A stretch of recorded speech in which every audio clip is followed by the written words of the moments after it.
This is the second day of the August 89 7-day retreat in Springwater.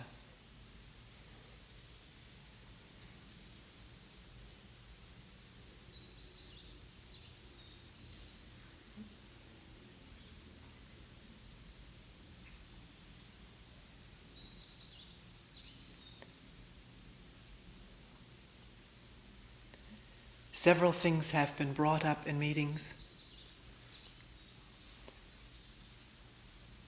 and we will discuss them, look at them here this morning together.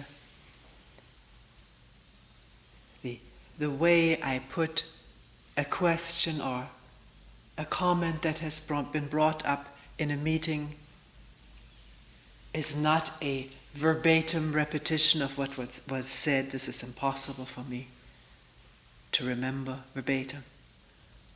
Also, very often, several people in one day maybe ask the same question, or very similar question, or slightly different question, and what is brought up here may be a new question out of these 3 or 4. So if the question is not precisely the way you put it, please don't feel misquoted or misunderstood.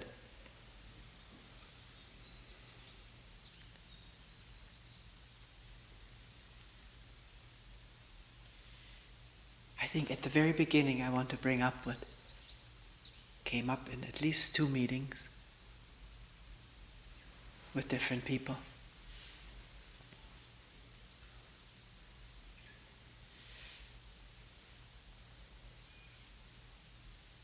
You say you are not the authority here,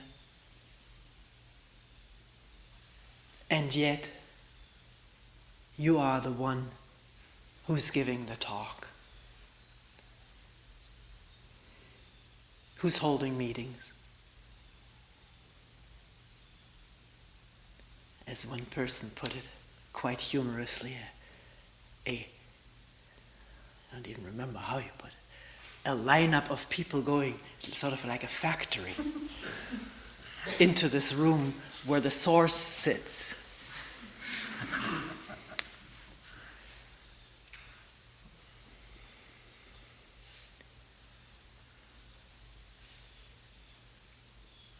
And someone else saying, you can't deny this place wouldn't be here if you weren't here.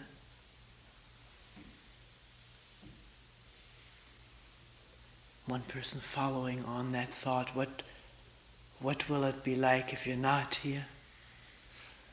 You know, everything revolving around this person who is sitting here right now and giving a talk. And everything that was said is more or less true. I'm holding the talks, sitting in the meeting room, although I'm not the source.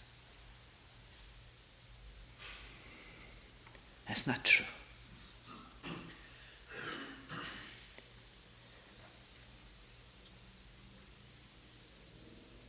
If I could say I'm the source, then I also say you're the source.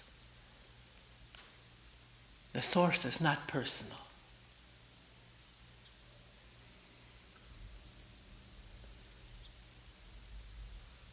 It's true that the place started when one person said, let's start a place.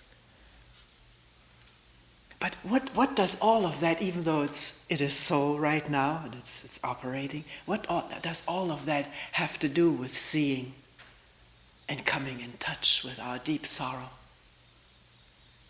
our despair, fear, difficulty in relationship? And that's the important thing. That's what we're here for. That's what I'm here for, to look at that with whoever wishes to look at it. Not my past history or the history of this building, which is clearly not one person.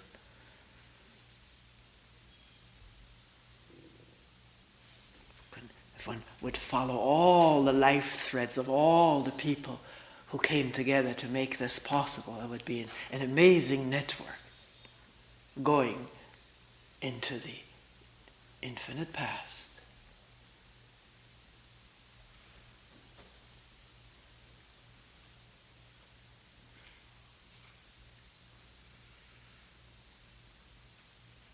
So even though in this format we have here, it's one person giving a talk and holding meetings, there are different formats in different other places. Sometimes people suggest we introduce a different format to overcome this particular problem. It doesn't need to be a problem. For one thing, one can go to different places, and many people do that. But what the concern is here of us sitting together, questioning, listening together, working together, living together for 1 week in a most amazing environment of humming insects and thunder, lightning and rain and the freshness of the morning air, deer grazing and birds flying and singing. What we're concerned with is, how are we living from moment to moment? What are we? If we get out of the rut or look at the rut of our ideas about ourselves and each other and the world,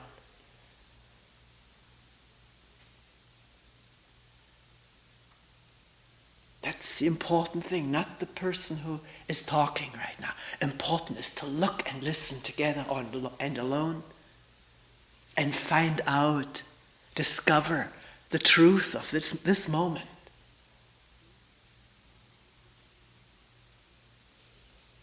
The reality beyond all images and ideas about what it is, or could be, or should be, or is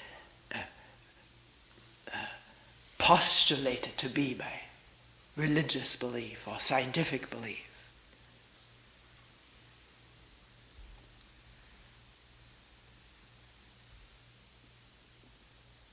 One may say, well, that's impossible. One can't get in touch with reality. Well, then one is stuck in an assumption.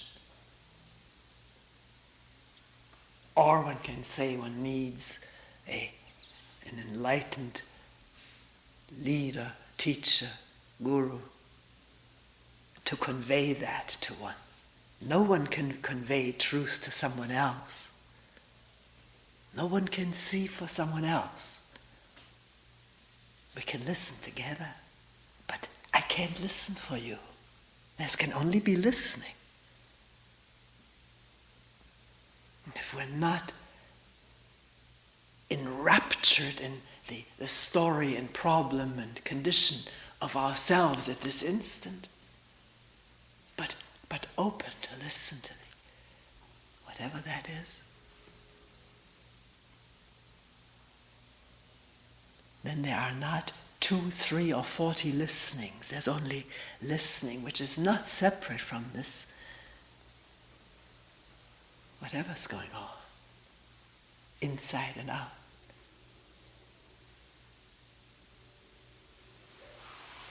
But since we are enclosed, caught up in the image, the story, the problem of ourselves and our relationships,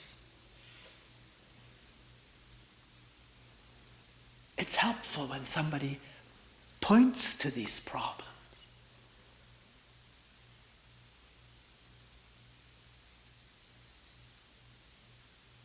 Looks at them, is interested in them, looks with each other. Because only what is really seen clearly and understood in its whole context, can melt away. That ice block can melt when it's seen. If our blockages aren't seen, they operate.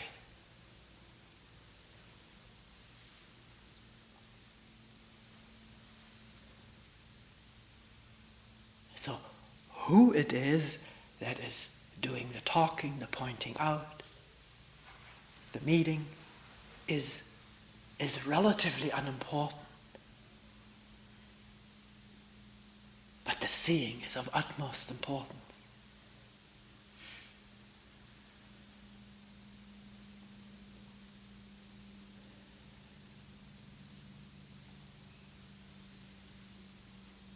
If there is to be a free inquiry without block and prejudice, the blocks need to be seen, the prejudice need to reveal themselves. And it's amazing how difficult that is. As one person said, underneath all the religious beliefs which one has left behind, there's a whole host of new beliefs one discovers, much more subtle ones.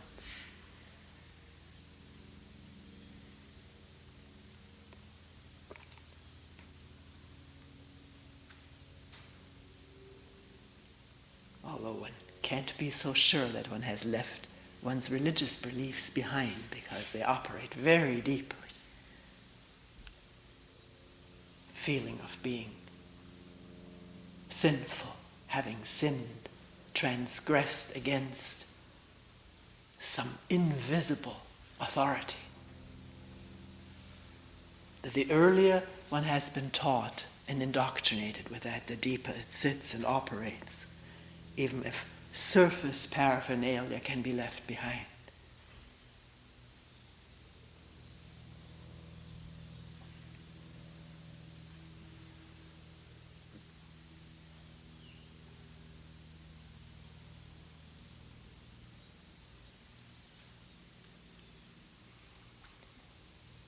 Since I counted it a little while ago during the sitting, about 1/4 of the people are now sitting on chairs. I haven't mentioned this thing of sitting at a higher elevation than most people. It used to be that only few people sat, and then when I started sitting on this chair and talking because of a knee injury, it became necessary to say a few words about it. I'll do it now too. Because the difference in elevation of the person who speaks and the person who listens may unconsciously also signify authority. To be open to that possibility, aware of it, alert to it, and not be influenced by it.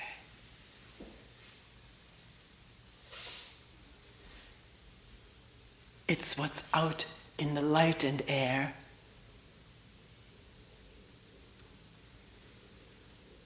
that need not impact us unconsciously, compulsively, or darkly.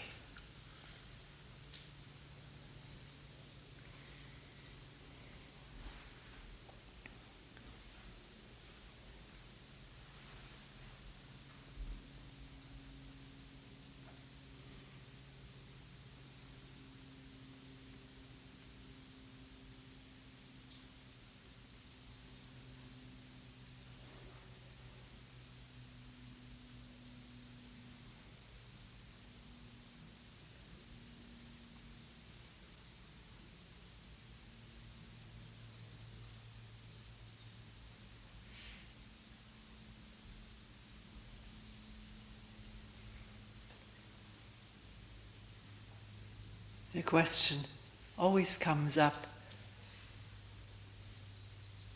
particularly when one comes here for the first time. What is the practice that you recommend for this meditation or meditative inquiry?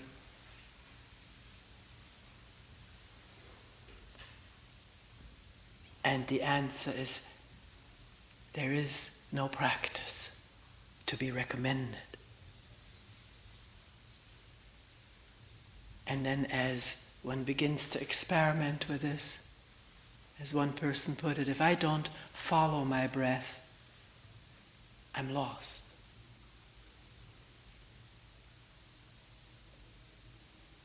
If I have nothing to concentrate upon, which I had before, and that was helpful, there was increasing concentration and some feedback, maybe some heat felt, or less wandering of the mind, more control of the thoughts. If I have nothing to concentrate upon, I'm lost. But isn't that what we are? Most of the time.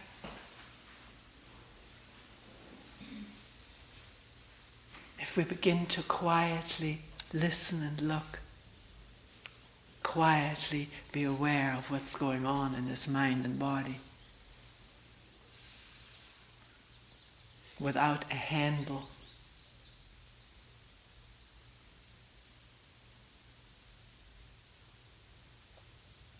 we think we aren't lost because we build up out of our thoughts a structure of security.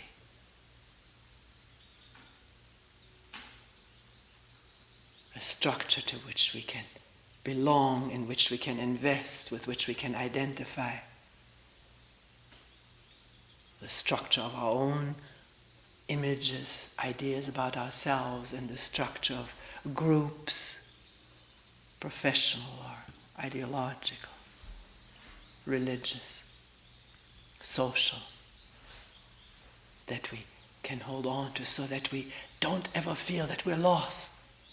And if one comes to a place like this where there's quietness and no direction given, no exercises, one after the other, a progression of exercises proposed or promised, then we come in contact with our basic condition underneath all of these structures, which is one of lostness. Lost in what? What are we lost in when we say that? I think everybody knows that feeling. When one voices something, one says something to oneself, and like, I'm lost, and one possible response is, how horrible, I shouldn't be lost. That's a bad thing, bad position to be in. And the other approach would be, what do I mean really by saying I'm lost? What am I referring to? Let me look. Let me get in touch with this lostness, which vaguely I remember has always been lurking through the cracks of the structures that one has built since one has been little.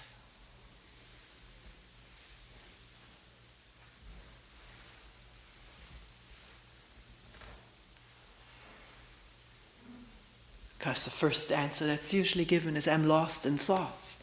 Thoughts, one train after another, one dream or fantasy, or nonsensical stuff, random nonsensical thought bits,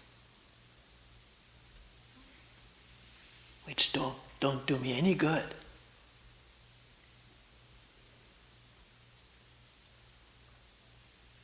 So in the midst of this chaos of thoughts with their accompanying sensations, feelings, emotions, because as we stress all the time, not one single thought goes unaccompanied by emotion, feeling, sensation.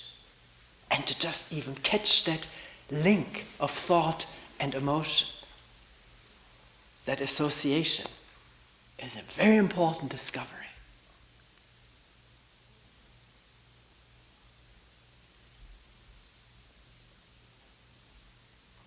So in the midst of this seeming chaos of thoughts, feelings, then wondering, what good does this do me? Where am I getting with all of this?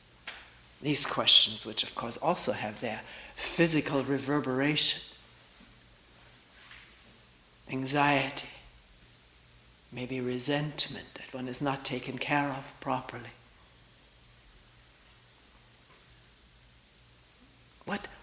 What are the patterns in the midst of this chaos?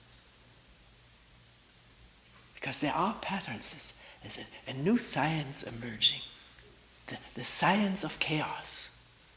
Here and there one sees little articles in the Newsweek or other publications. There is in chaos also some kind of order, some kind of pattern.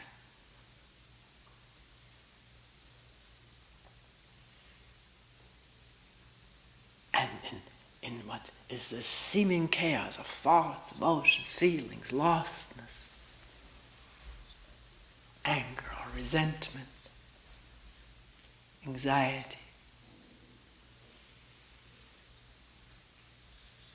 is there a pattern?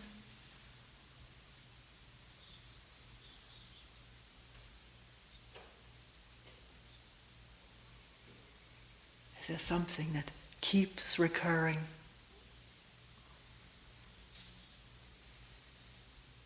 Isn't there always the thought of me in the middle of all of that?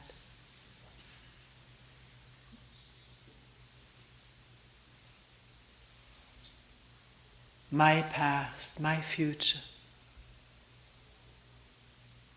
my goals, my inabilities or incapacities, insufficiency or my capabilities.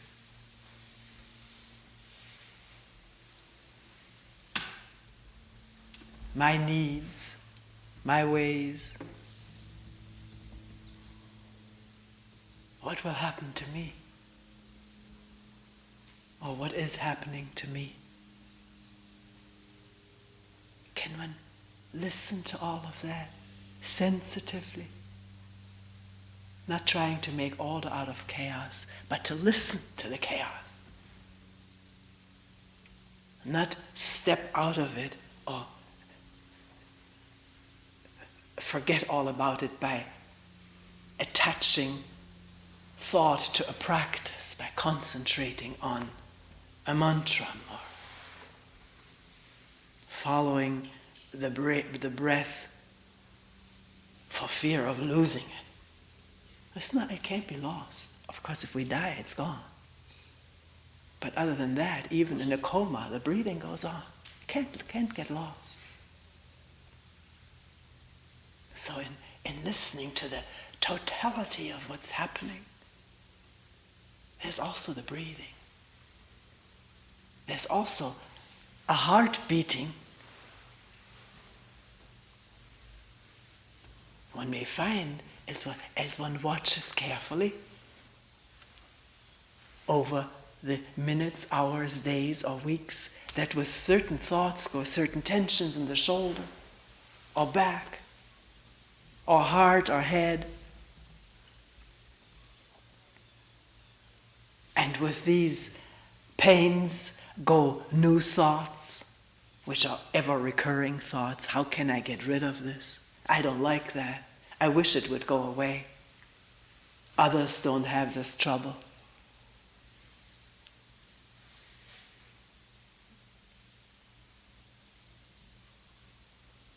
The thought of me suffering all of this, and the thought of me needing to do something about it, or that I ought to do something about it.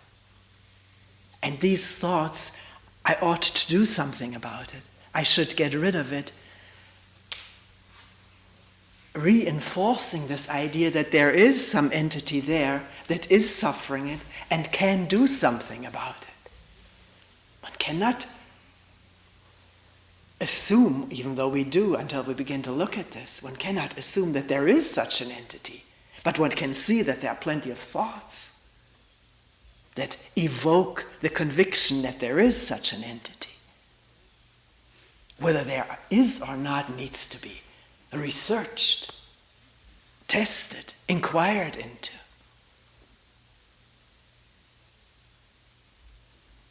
But one can observe how the thought I should becomes sort of a congealed thing of a me in there, knowing what ought to happen and trying to do it, and a me, as one says to oneself what one is suffering or how lost one is, a me that is the victim of all of that.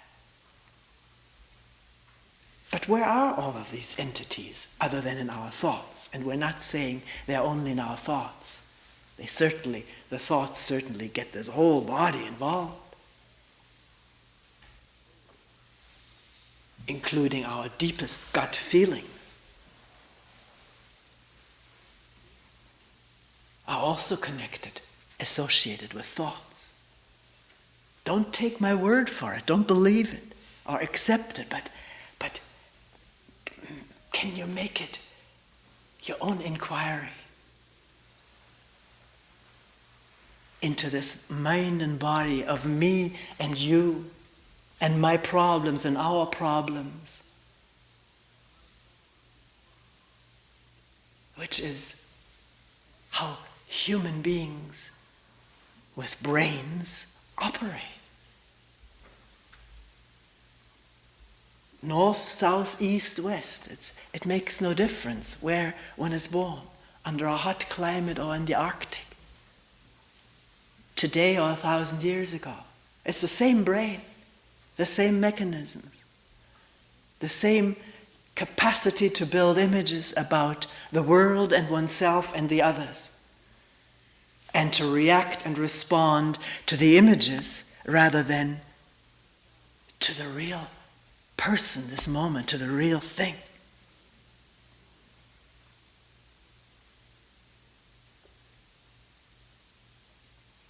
And as people have brought up this very early time in retreat already, sometimes I despair of ever getting in touch with what's real about me. All of it is facade.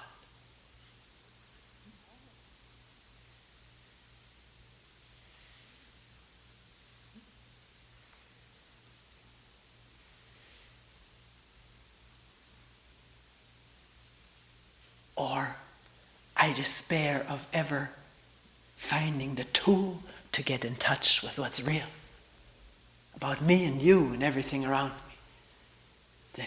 That attention. How can I find it? It seems to elude me completely. Others have it. More fortunate. For me, it's almost impossible to be attentive. Now, whether this is so or not, one has to test out too, even after one makes these very definitive statements. Because there may be attention and awareness without realizing it.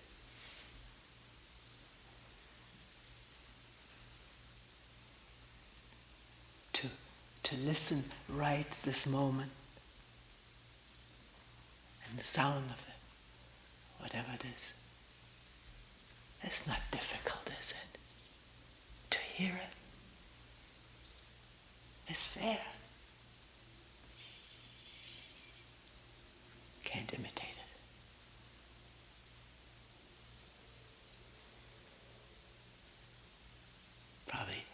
Probably produced by hundreds of insects, but it's one sound.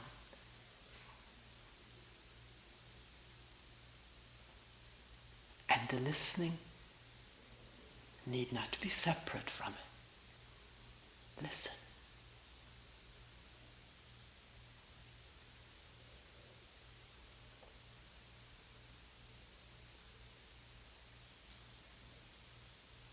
And the feeling of the sitting on the chair or the mat, wherever the hands are touching the body, that's there, isn't it?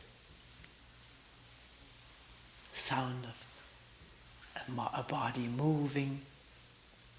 It's not difficult to hear that, is it? And a thought arising, whatever the thought right now may be, Am I hearing it as well as she does or he does? It's not difficult to see that thought arising, is it? Or I wish I this or that. Or there was a bird. I can't hear the bird without the word bird. Can one hear that if that thought comes up? And then listen again and see simply that the word bird is not this ch-ch-ch-ch-ch-ch.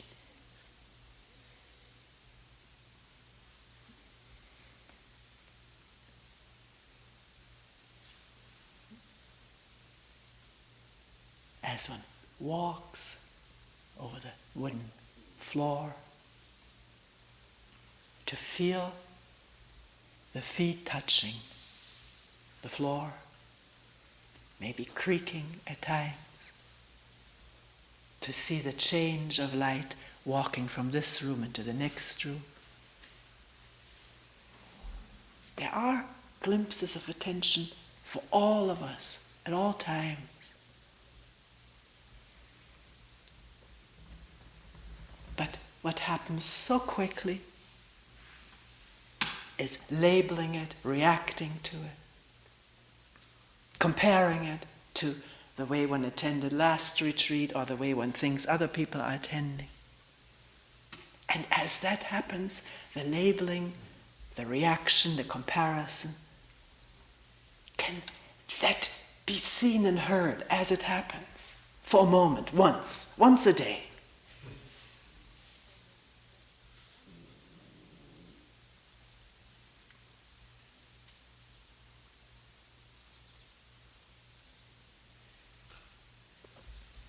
One person mentioned that to me. After letting go of following the breathing, this person said, on the last day of the last retreat, all of a sudden, I did see, in fact, an image of myself. It's there, he said. There's an image. I have an image. I could see it.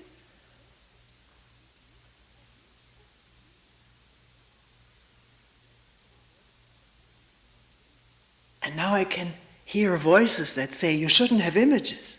You should, you shouldn't. And he said, that's also there. I can hear it.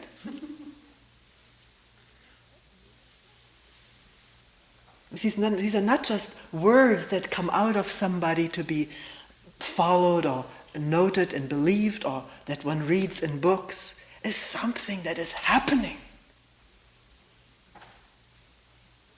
And that is perceivable directly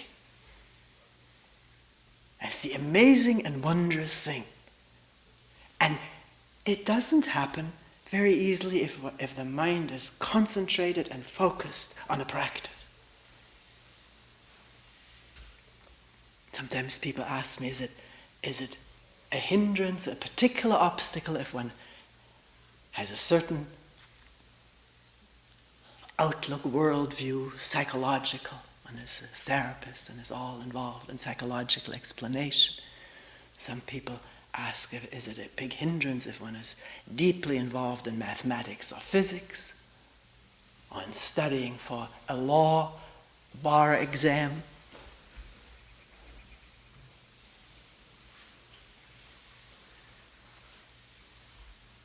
And I'm asking, is it a hindrance to have practiced for years and years to concentrate on something?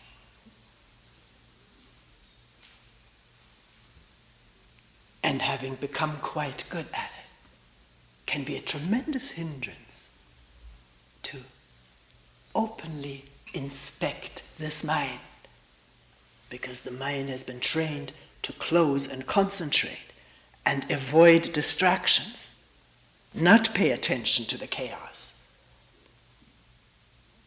Control that, keep that at bay with force, with willpower.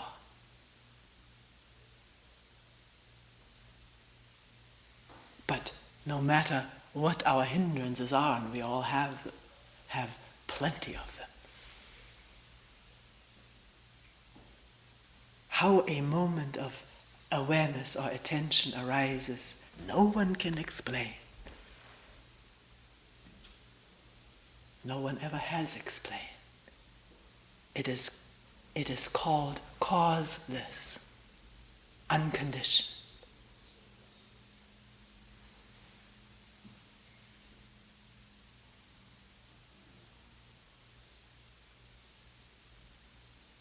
And it can happen anytime, not while one is sitting necessarily on a cushion for hours. Who knows?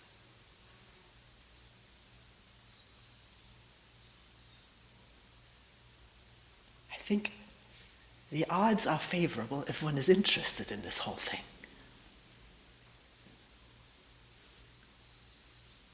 Not just interested in distracting oneself or having hosts of never-ending pleasurable experiences, always more and different ones. But sitting with the displeasure that gives rise to the yearning for pleasure, sitting with that, being with that, walking with it, not trying to shut it out, squelch it, or distract oneself from it, but asking it like a new friend or an old friend. Who are you? What are you? Let's get close. Discomfort I'm talking about. Fear, anxiety, people mention, and I know it myself. Waking up in the morning and there's a feeling of, have I done something wrong? Well, I've done something wrong. I must have done something wrong, one person, because I feel bad. And the discomfort of that, the burden, the pain of it, can vary from slight discomfort to stinging, stabbing pains, as one person put it. I've wronged, I've been wrong, I've sinned, I'm bad. I may do something wrong in the future. These are the reverberations of our deep-seated conditioning. And the fact that we all have done things wrong. Everything wrong under the sun has been done by us at one time or another, either by us or in the form of our parents, grandparents, uncles, aunts, because we're all related. We're not unrelated to Hitler. If there was someone who took the trouble of making maybe a computer will sometime do it, making an enormous, all-encompassing family tree of humanity. It would be amazing to see, wouldn't it?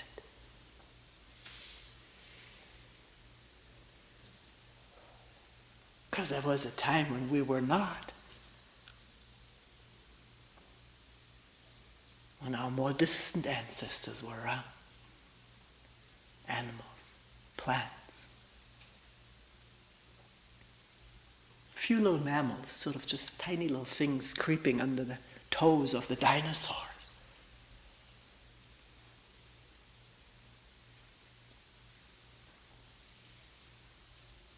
And then a spurt of development of these mammals, so we read.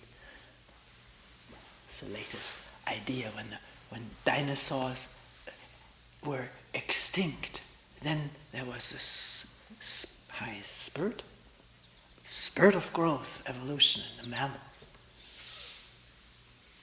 And we come from all of that, and from the first few people.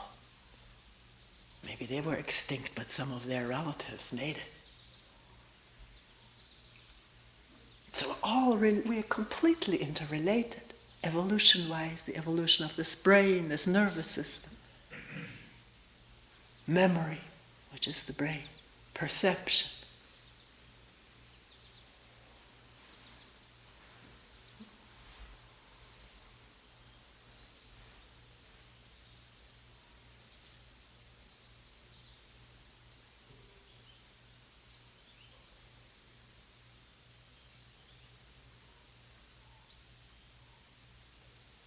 I lost the train where I started. Maybe it doesn't matter.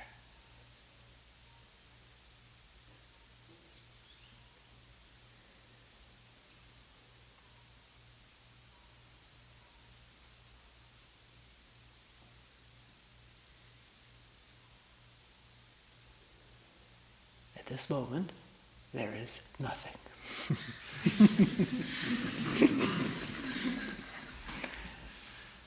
The laughter, the cicadas.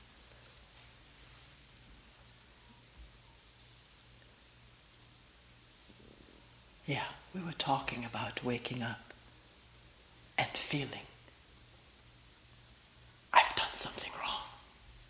The pain of it, the fear of it. There's fear in it too, because I may be found out. One doesn't spell it out like this to oneself, but if one sits down with it, one can ask, why do I feel so bad? Am I afraid of being found out? Am I afraid of punishment? Or just totally upset over maybe having done something wrong? And then we said, we have done things wrong, all of us.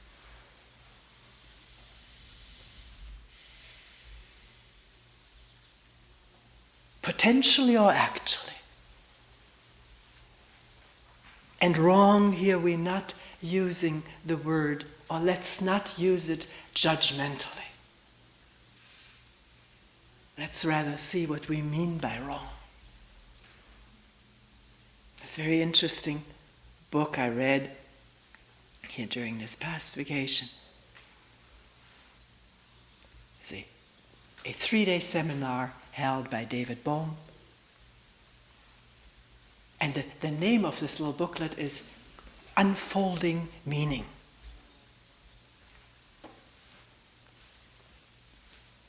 He planned to hold 3 lectures, but as there were also discussions going on, things changed in the course of this 3-day meeting. Because he did give lectures, and very hard to understand.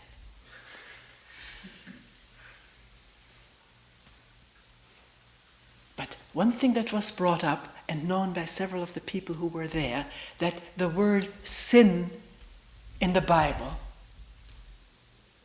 the original word for that was a Greek word, missing the mark. And the word that later became repentance, or what's another word? Have penitence, repentance, was originally, and I remember that word, it's metanoia, which means a change of mind. And at one point he says, just due to poor translation, the misery that has been created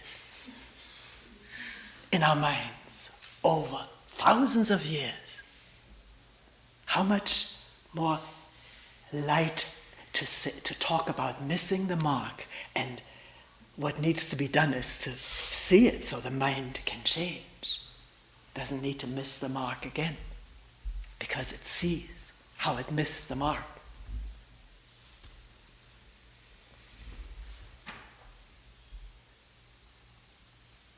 And that's the wonderful thing pervading this book, which at times is very hard to understand.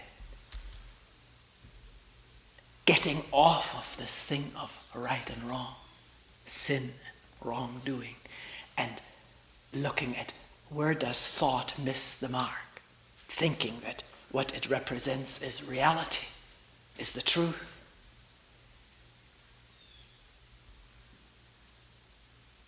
And in doing that, creating division, sorrow, war, endless conflict.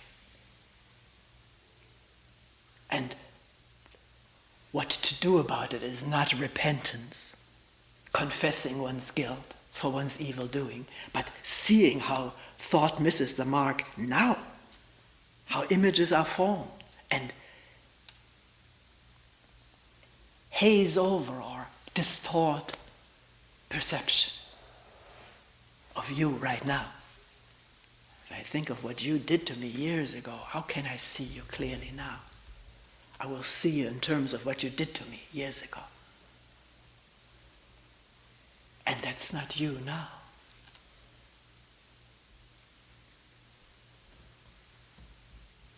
You may have seen that you missed the mark. And there, in that seeing, there may have been a change of mind.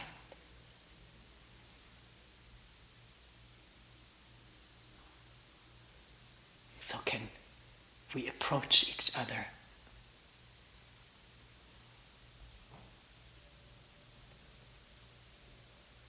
leery of all the ideas we have about each other if they do dance around in the mind? And to see that they dance around in the mind. Maybe they're not there. It's possible to be so there with someone that that stuff is just short-circuited. It doesn't get any energy. The energy is in listening to each other now. In that case, there is no problem of imagery. And yet the memory will supply words of language. And the person may say, do you remember, I told you such and such, and maybe the memory will come up, but it isn't there driving darkly, compulsively. When it operates, it's seen as memory.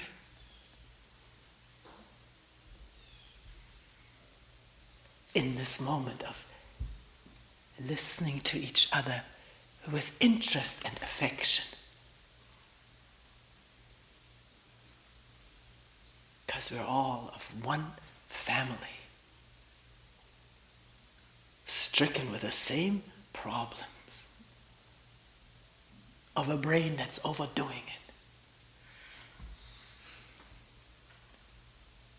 Long ago I read a book by a British author, a doctor, and the title of the book was Our Presumptuous Brain. That was inviting to read. How all the assumptions and presumptions, through this ability to record, to store in memory, to know it all, so we don't need to look, which is convenient at times. We couldn't function without that.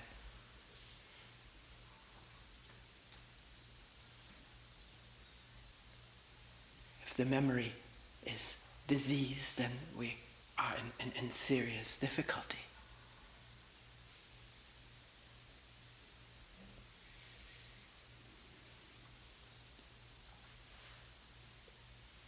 Maybe others think so more than we ourselves. Thinking of Alzheimer's disease right now. Because someone told me that his father had that, and when the father no longer remembered that he had that, there was a lightness to him, a freshness, not unencumbered by previously the dreadful thought of having this disease. But when that knowledge went, this burden was gone.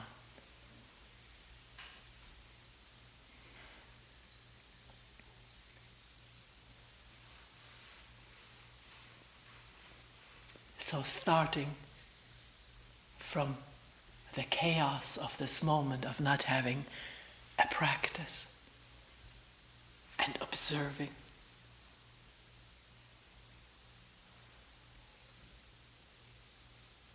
the difficulty of it. Because we are distracted whether we have a practice or not. That's what people, when I used to teach in that way, giving people gradual practices, the biggest complaint was, how can I hold on to my practice? I get so distracted. So here you got it and you still don't have it.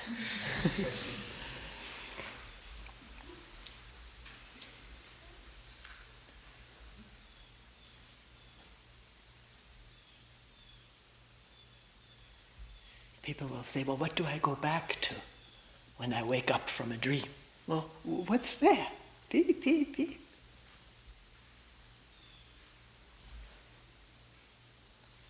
We're looking for something. That's probably one of the problems. We're looking for something. And because we're looking for something, you don't see the forest for all the trees.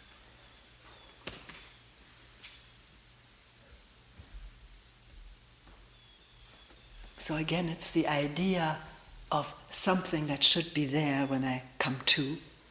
The idea of that should be something. Hiding what's there. The heartbeat, the breathing, the sounds. The thought, something should be there, or I'm lost. To see all of it. Not look for the spectacular.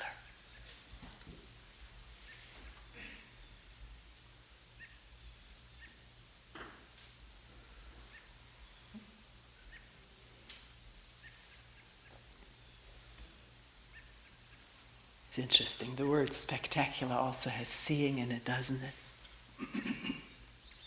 Maybe seeing what appears so insignificant, like a thought arising or the heart beating,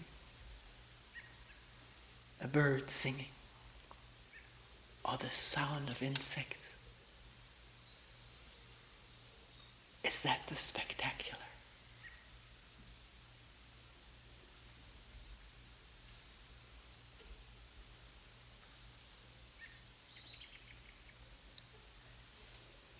When there's no wanting more or something different.